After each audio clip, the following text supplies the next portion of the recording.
오늘 이 말씀을 듣는 모든 분들에게 우리 주 예수 그리스도의 은혜와 하나님의 사랑이 충만하시기를 기도합니다. 오늘 나누는 이 이야기가 여러분의 마음에 깊은 울림을 준다면 잠시 시간을 내어 주변의 소중한 이들에게 이 따스함을 나누어 주시길 바랍니다. 하나님의 말씀을 전하는 것은 꺼져가는 불씨를 되살리는 귀한 사역이 될 수 있습니다. 저희 채널을 구독하시면 이 은혜의 여정에 계속해서 함께 하실 수 있습니다. 주님의 이름으로 여러분을 축복합니다. 혹시 뼛속까지 파고드는 추위를 느껴보신 적이 있습니까? 단순히 몸이 시린 것을 넘어 영혼마저 얼어붙을 것 같은 그런 혹독한 추위 말입니다. 미국의 유명한 단편소설가 잭 런던은 불을 지피다 라는 짧은 소설을 썼습니다. 이 이야기는 인간에게 불이란 것이 얼마나 절대적이고 본질적인 생명의 조건인지를 처절하게 보여줍니다. 이야기의 배경은 19세기 말 인간이 미지의 세계를 향해 끊임없이 나아가던 탐험의 시대입니다. 주인공은 캐나다 북부의 유콘, 눈 덮인 광활한 황무지로 홀로 탐험을 떠난 한 남자입니다. 그의 곁에는 오직 충직한 개 한 마리뿐이었습니다. 그가 본격적으로 혹독한 야생으로 들어가기 전 잠시 들른 곳에서 한 노인을 만납니다. 그 노인은 그 황무지에서 평생을 살아온 베테랑, 그야말로 살아있는 전설과 같은 존재였습니다. 노인은 곧 끔찍한 추위 속으로 걸어 들어갈 젊은 탐험가에게 진심 어린 충고를 건넵니다. 젊은이, 영하 50도 이하로 떨어지는 날에는 절대 혼자서 길을 나서면 안 되네. 그건 자연에 대한 오만이야. 하지만 젊은 탐험가는 자신만만했습니다. 그는 아웃도어 활동에 익숙했고 자신의 생존 능력을 굳게 믿고 있었죠. 그래서 노인의 경고를 한 귀로 듣고 한 귀로 흘려버렸습니다. 당시 탐험가들에게는 온도를 재는 그들만의 방식이 있었습니다. 물론 지금과 같은 첨단 장비는 없었죠. 그들은 땅에 침을 뱉어 그것이 어느 데까지 걸리는 시간을 보고 대략적인 온도를 가늠했습니다. 만약 침이 땅에 닿기도 전에 공중에서 얼어버린다면 그것은 당장 그 자리를 떠나야 한다는 생명을 위협하는 위험 신호였습니다. 노인의 경고를 무시한 남자는 충직한 개와 함께 유콘의 심장부로 계속해서 나아갔습니다. 모든 것이 순조로워 보였습니다. 하지만 얼어붙은 강을 건너던 중 예기치 못한 사고가 발생합니다. 발밑의 얼음이 쩍 소리를 내며 갈라졌고 그는 순식간에 차디찬 강물 속으로 빠지고 말았습니다. 그는 본능적으로 자신이 절체절명의 위기에 처했음을 직감했습니다. 사력을 다해 물 밖으로 기어나온 그는 가까스로 커다란 가문 비나무 아래에 자리를 잡았습니다. 젖은 몸이 급격하게 얼어붙기 시작했습니다. 살기 위해서는 반드시 불을 피워야 했습니다. 그는 젖은 신발과 옷을 벗어 던지고 필사적으로 불을 피우기 위해 애썼습니다. 처음에는 잘 되는 듯했습니다. 하지만 몇 분도 채 지나지 않아 그의 손은 감각을 잃고 딱딱하게 굳어버렸습니다. 주머니 속 성냥은 물에 젖지 않았지만 꽁꽁 언 손으로는 성냥 하나를 제대로 집을 수조차 없었습니다. 잭 런던은 이 장면을 처절하게 묘사합니다. 남자는 너무나 절박한 나머지 이빨로 성냥을 물고 감각이 없는 손바닥 위에 마른 이끼와 잔가지를 올려놓았습니다.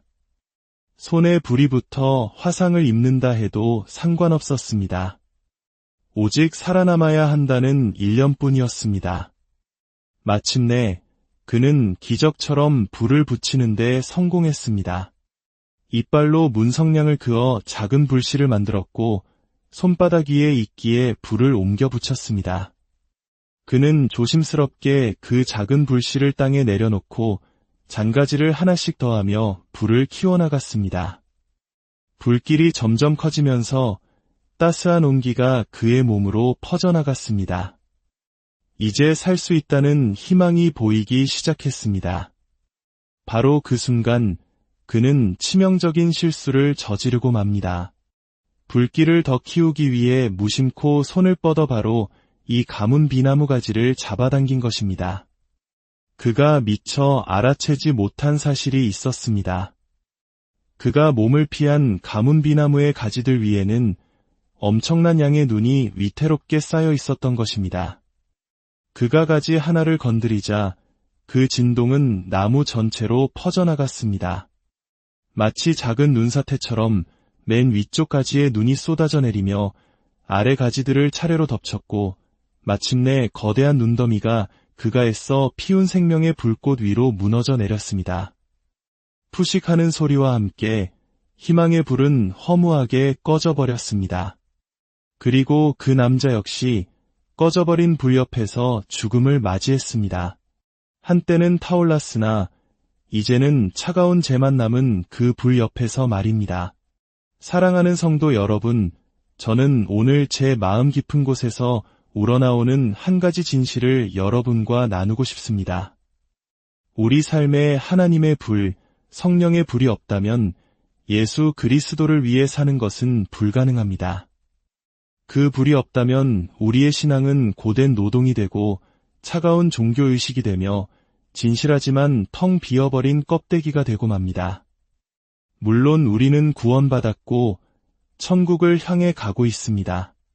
그것만으로도 우리는 하나님께 감사해야 합니다. 하지만 우리의 삶 속에서 타오르는 불은 선택이 아닌 필수입니다. 세례 요한은 이렇게 외쳤습니다. 나는 너희에게 물로 세례를 베풀거니와 내 뒤에 오시는 이는 성령과 불로 너희에게 세례를 베푸시리니 만약 불이 중요하지 않았다면 그는 굳이 그 단어를 사용하지 않았을 것입니다. 성경은 하나님을 소멸하는 불이라고 증언합니다. 하나님께서는 광야에서 이스라엘 백성을 불기둥으로 인도하셨습니다. 왜냐하면 그 불이 없이는 다음 걸음을 내딛고 새로운 계절로 나아갈 인도를 받을 수 없기 때문입니다. 성전의 제단 위에서는 불이 절대 꺼져서는 안 되었습니다. 그것은 생명과도 같았습니다. 제가 오늘 여러분에게 간절히 전하고 싶은 메시지는 바로 이것입니다. 우리의 교회와 우리 각자의 삶 속에 타오르는 불이 있어야 한다는 것입니다. 우리는 성령의 불을 가져야 합니다. 저는 우리 교회가 수많은 사람과 웅장한 건물을 가졌을지라도 영적으로 메마르고 죽어가는 것을 원치 않습니다. 그것은 제 마음 깊은 곳에서부터 나오는 진심입니다. 이 믿음의 여정에서 너무나 멀리 왔기에 이제 와서 메마른 잡초처럼 될 수는 없습니다. 이곳에 하나님의 불이 타오르기를 원합니다. 성령의 불 말입니다. 예레미야 선지자는 그의 뼛속에 불이 붙는 것 같다고 고백했습니다. 그는 뼈에 사무치는 열정을 가졌습니다. 이사야 선지자는 천사가 하늘 제단에서 가져온 숯불로 그의 입술을 찢었을 때 그의 말이 불타올랐고 내가 여기 있나이다. 나를 보내소서라고 외치며 세상을 바꾸는 도구가 되었습니다. 사도행전 2장, 오순절날 다락방에 모인 120명의 성도들 머리 위에는 불의 혀처럼 갈라지는 것들이 임했습니다. 그것은 바로 소멸하는 불이신 하나님의 임재의 상징이었습니다. 하나님은 우리에게 성령의 불이 필요하다는 것을 누구보다 잘 아십니다. 저는 그 불이 제 뼛속에 있기를 원합니다. 제가 전하는 설교 위에, 우리가 부르는 찬양 위에, 제 영혼과 제 머리 위에 임하여 저의 모든 생각을 정결하게 하시기를 원합니다. 하나님을 향한 열정, 그것이 바로 하나님의 불입니다. 이 불은 강단의 설교자에게 필요합니다. 찬양팀과 연주자들에게 필요합니다. 교회의 문을 열어주는 안내위원들에게, 재단에서 기도하는 봉사자들에게, 심지어 우리가 치는 박수 소리 안에도 필요합니다. 성령의 불이 임한 박수는 힘없는 박수가 아니라 할렐루야, 외치는 능력의 박수가 될 것입니다. 우리의 외침 속에, 우리의 예배 속에, 우리의 찬양 속에 그 불이 타올라야 합니다. 과거 사람들은 오순절 교회에 가면 무슨 일이 일어날지 모른다는 기대감을 품고 찾아왔습니다. 그러나 지금은 어떻습니까? 많은 사람들이 예배 중에 잠이 들고 스마트폰을 들여다봅니다. 하지만 하나님의 불이 교회에 임하면 모든 것이 달라집니다. 그곳에는 사람의 시선을 사로잡고 다음에 무슨 일이 일어날지 예측할 수 없는 살아있는 역사가 있습니다. 불은 뜨겁고 강렬합니다. 그 불은 우리 안에 죄를 태우고 무관심과 냉담함을 태웁니다. 예수님께서는 내가 차지도 아니하고 뜨겁지도 아니하도다. 미지근하여 내 입에서 너를 토하여 버리리라고 경고하셨습니다. 마지막 때 교회의 가장 큰 특징은 뜨거웠던 신앙이 미지근함으로 변질되는 것이라고 말씀하셨습니다. 미지근하다는 것은 하나님을 사랑하지 않는다는 뜻이 아닙니다. 여전히 어느 정도의 불신은 남아있다는 뜻입니다. 하지만 뜨거운 것과 미지근한 것은 하늘과 땅 차이입니다. 구약의 엘리야 선지자는 우리에게 어떻게 다시 불을 피울 수 있는지 그 과정을 보여줍니다.